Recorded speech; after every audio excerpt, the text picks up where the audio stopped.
So, Mr. Speaker, we're back here again then. At least the Justice Secretary gets some use out of his new suit. I think that this brutal grilling by Robert Jenrick could well be the start of the end of David Lammy's career. This is possibly one of the most damning speeches I have ever heard given in the House of Commons. Take a listen. But where has Wednesday's bombast and bravado gone? Get a grip, man, he thundered last week, without even a hint of irony. None of that today, was there? And why is that? Well, it's because, like increasing numbers of criminals in our jails, the Justice Secretary just doesn't know whether he's coming or going. Even his colleagues in government are now turning on him, some with unbridled contempt. The handling is terrible, was the verdict of a cabinet minister. Just rank incompetence. Cowardly. Frankly, pretty dodgy, was the verdict of another. Before long, the Prime Minister will be saying he has full confidence in him. And we all know what that means. Look, 2 weeks ago, he came to the House and he said he had put in place the strongest checks ever to stop releases in error. 48 hours later, another prisoner with a history of sex offences was released in error. 7 days later, and a fraudster. Look how miserable David Lammy looks. Robert Jenrick has just not only highlighted all of the horrific mistakes that are being made under the Labour government when it comes to prison security, but he has just read out a damning list of criticisms that have come from his own colleagues. They may be anonymous, but they have been given to the press. And you know how it goes. When they want to get rid of someone, the first thing you see is comments from other MPs and colleagues going to the press of how much they hate their own colleague. It's not looking good for David Lammy. It's not just Robert Jenrick, but it is his own colleagues that are out to get him. Look how miserable he looks. At least he's remembered his poppy today. Is let out the very day he was sentenced to 45 months inside.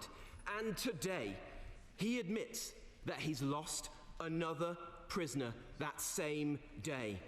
They're Lammy's lags, a whole new category of criminal who can just waltz out of prison despite having the strongest ever checks introduced by this Justice Secretary. The public are being endangered as this circus rumbles on, week after week, with no end in sight. When will he put a stop to it? He can't just hide behind the inquiry that he's commissioned. He couldn't even get the head of the review, Lynn Owens, name right last week. Anne Owens, he bellowed. Well, I looked her up, and the only Anne Owens I could find was a panto performer who recently appeared in Alice in Wonderland. Perhaps she was the one who gave him some tips on his performance at the dispatch box last week. Oof, absolutely brutal. I mean, this is classic David Lammy, right? Although he hasn't been Justice Secretary for that long, the incompetence that he has shown in that time is just unbelievable. Can't even get people's names right. Can't even remember to put a poppy on when you're a politician, especially a cabinet minister, and leading PMQs. It's quite important to get that basic detail right. And then there was the whole shambles last week when it came to the prisoners on the loose, where he was asked over and over and over again, do you know if there are any other migrant sex offenders who have been let out of prison? And he's being accused of misleading Parliament, because we found out, like, just after PMQs, or towards the end of it, that another prisoner who was a migrant sex offender, the Algerian sex offender from HMP Wandsworth, that he was on the loose, and David Lammy knew at 1 p.m. the day before and chose not to tell us. I mean, it was a total car crash, and Jenrick here is really laying into him. Former Chief Inspector of Prisons says that this has been caused, at least in part, by the confusion created by Labour's botched early release scheme. Does he now concede that there is a link between the doubling of prisoners accidentally released in the last year and the introduction of their SDS 40? Or is it just an extremely unlucky coincidence? Don't take us for fools. And Mr. Speaker, when will he finally come clean? He won't provide details in parliamentary questions. He won't answer even when he is here for Prime Minister's questions. He won't respond to letters. Well, perhaps that's because they weren't addressed to the Deputy Prime Minister. He's now been dragged here, kicking and screaming, to admit that one prisoner has been on the run from this Labour government for 14 months. Wow. 91 have been accidentally released over the last 7 months. But the Justice Secretary is so clueless, he's literally lost track of how many prisoners he's lost. He says today a prisoner may have been accidentally released last Monday. Well, has he looked? He's either in his cell or he's not. What a complete and utter farce. He really is living up to the name Calamity Lammy. I mean, he is really, Jenrick is really making David Lammy look like some incompetent, useless child here. And I don't think this is a good look for a Deputy Prime Minister, let alone a Justice Secretary. Presiding over. As we all suspected, the crisis on his government's watch is even bigger than he dared admit. That's why he wouldn't say anything last week. Prisoners are being accidentally released nearly every other day, and putting our constituents, his constituents, at risk. At this rate, he's on track for 156 prisoners to be accidentally released this year, which would be a record, were it not for the doubling his government managed to achieve last year under their watch. And in his statement today, he poses more questions than he manages to answer. How many crimes were committed by those prisoners whilst they were on the run? Why can't he tell us who these 91 prisoners are? Who is the foreign criminal? And who is this mystery fourth offender he may have lost? How can he possibly be found if the public don't have his face? They don't have his name, like they did with Jenrick and Kabatu. The public deserve to know the truth. And this situation could not be any more serious.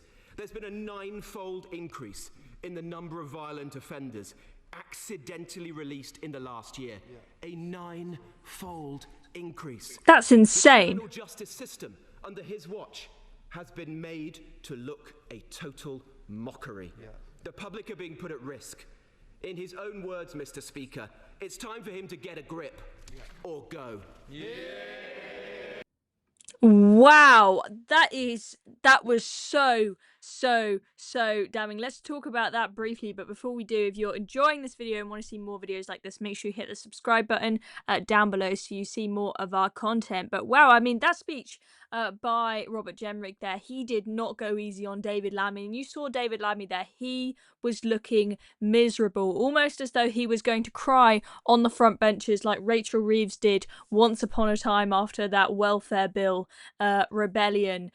I mean, how does David Lammy stay on? But it's really damning. He's made a lot of mistakes. I understand he's not been Justice Secretary for very long, but his whole handling last week of the saga, where he's potentially misled Parliament, I'm not sure yet if that's going to actually be officially investigated, but it was not good at all. And I mean, Robert Jenrick just giving mistake after mistake after mistake, just simple things like not even being able to get people's names right, as I said, failing to even bother to put a poppy on. I mean, he is Calamity Lammy, as Robert Jenrick calls him. He's an embarrassment. He's an absolute clown to have as not just the Justice Secretary, but our Deputy Prime Minister. And the thing, look, of course, Robert Jenrick and others, they're gonna have a go at Lammy, but the thing that for me really tips it and makes me think this could be the start of the end is where Robert Jenrick there, he quoted a load of David Lammy's own colleagues who have really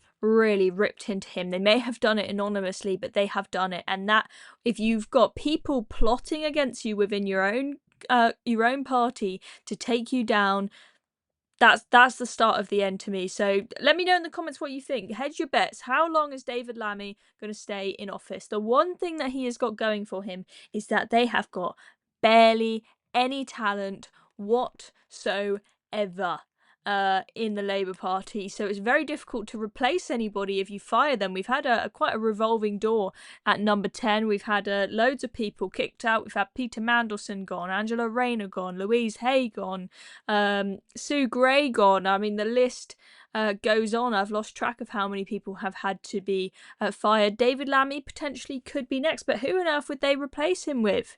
Do they actually have someone who can be Justice Secretary who has any experience in that area? I don't think David Lammy has, hence the absolute shambles that we are seeing. Let me know what you think. I'm Chloe Dobbs. Thank you very much for watching this video. See you guys next time.